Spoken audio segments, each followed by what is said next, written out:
lechon lang din naman ang pag-uusapan, hindi rin pahuhuli riyan ang kabisayan. Ang restaurant na ito sa Makati dinala ang naiibang timpla at lasa ng lechon ng Cebu sa Metro Manila. Ano yung kaibahan ng Luzon na lechon with the Visayas na lechon? Yeah, it's a great question. There's really only two major kinds of lechons, which people don't realize, I think. The lechons from Luzon, wala siyang stuffing. Yung lechon sa Luzon, the one you eat in Manila or in Batangas, ang premium niya yung malambot yung meat, pero kailangan may sauce talaga. May sauce. Kung taga Visayas ka naman, what they're proud of is maraming sangkap in the stomach and then tinatahi.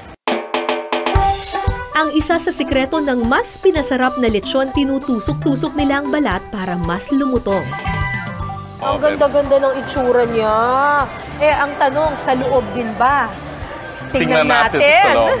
So, maganda din. Wow! Look at that! Grabe! Rinig na rinig mo yung pagka-crunchy niya. Ay, ang ganda! You can see that. Tikman natin. Kasi makikita natin, nasa gitna lang natin nilagay yung sauce. So, malalaman nating perfect yung ginawa natin kung pati yung balat ay malalasahan. Ang sarap! At saka nalalasahan mo yung alak.